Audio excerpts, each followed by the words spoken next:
पावसाळा म्हटलं की ही आमटी एकदा नाही तर अनेकदा केली जाते. आमच्याकडे तर खूप वेळा ही आमटी केली जाते. कारण पावसाळ्यामध्ये ह्या आमटीला अप्रतिम अशी चव लागते. त्यासाठी रेसिपी शेवटपर्यंत नक्की बघा. तर हे आहेत वाल आणि वाल जे आहेत ते मी भिजत घातले होते रात्री. सकाळी पाणी निथळून छान असे ठेवले असेच कोरडे आणि दुसऱ्या दिवशी सकाळीपर्यंत याला खूप छान असे मोड आले. आता याच्यामध्ये साली काढण्यासाठी थोडंसं घालायचं आहे गरम पाणी. गरम म्हणजे अगदी कोमट घातलं तरीसुद्धा चालेल. पाणी घातल्यानंतर 2 मिनिटं हे असंच ठेवून द्यायचं, म्हणजे साली मोकळ्या होतात आणि पटकन अशा निघल्या जातात. तर मी हे पाणी घातल्यानंतर 2-3 मिनिटांनी साली काढण्यासाठी घेतलेले आहेत वाल. तर तुम्ही बघू शकता किती छान असे वाल निघतात. अर्धे वाल तर आधीच निघालेले असतात, म्हणजे अर्ध्या साली. आणि किती छान असे आपले वाल तयार झालेले आहेत आमटीसाठी. आता आमटीसाठी तयारी करूया. तर आमटीसाठी इथे घेतलेला आहे कांदा. कांदा बारीक असा कापून घ्यायचा. सोबत घ्यायचा अर्धा टोमॅटो. टोमॅटोसुद्धा बारीक कापून घ्यायचा. ही आमटी खास करून पावसाळ्यामध्ये केली जाते आणि पावसाळ्यामध्येच वालाच्या आमटीला खूप छान अशी चव येते. एरवी उन्हाळ्यामध्ये जर तुम्ही केलीत ही आमटी तर तिला तशी फारशी चव नाही लागत. कांदा टोमॅटो कापून झालेला आहे आणि सगळी तयारी झालेली आहे. आता आपण थोडंसं लसूण आणि थोडंसं अद्रक बारीक करून घेणार आहोत. तर 7-8 पाकळ्या लसणाच्या घेतलेत. 1 इंच अद्रक घेतले. ऑप्शनल आहे, अद्रक नाही घातलं तरी चालेल. लसूण फक्त ठेचून घातलं तरीसुद्धा छान चव येते.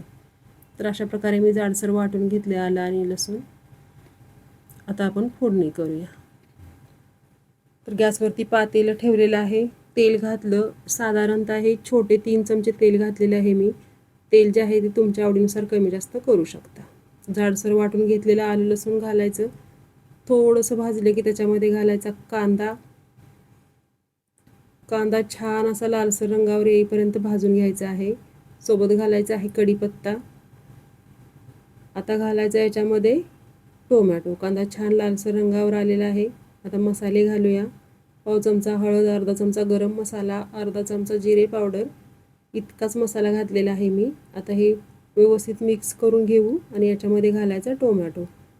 टोमॅटो घातल्यानंतर सुद्धा टोमॅटो 2 मिनिटं छान असा परतून घ्यायचा मसाल्यामध्ये. नंतर घालायचा घाटी मसाला. आता याच्यामध्ये मी लाल तिखट वगैरे काहीही घातलेलं नाही आहे. फक्त घरी बनवलेला घाटी मसाला घातलेला आहे. सोबत घालायचे वाल म्हणजेच पावटे आणि पाणी घालायचं. तर इथे मी साधारणतः 1.5 ते पावणे 2 ग्लास पाणी घातलेले आहे. पातेलं छोटं आहे. चवीनुसार अर्धा चमचा मीठ घालायचं. छान अशी एक उकळी येऊ द्यायची आणि स्लो गॅसवरती याला 5 मिनिटं शिजू द्यायचं. अगदी 2 कडामध्ये ही आमटी शिजते आणि चवसुद्धा खूप छान लागते. आता घालूया याच्यामध्ये कूट. तर शेंगदाण्याचं कूट हे छोटे 2 चमचे मी घातलेले आहे आणि ही आमटी जशी शिजेल ना तशी स्वतःच ती अशी घट्टसर होते. कोथिंबीर घालूया आणि गॅस बंद करून झाकण घालून 5 मिनिटं ही अशीच ठेवून द्यायची. आणि तुम्ही बघू शकता झाकण काढल्यानंतर आमटी इतकी सुंदर तयार झाली आहे. बघता क्षणीच खावीशी वाटते. आणि तुम्ही बघू शकता अशा प्रकारे आपली ही वालाची आमटी तयार झालेली आहे. रेसिपी आवडली तर एकदा करून बघा. चॅनेलला सबस्क्राईब करा, लाईक, शेअर आणि कमेंट करा. भेटूयात परत एखाद्या अशाच पावसाळी रेसिपीसोबत.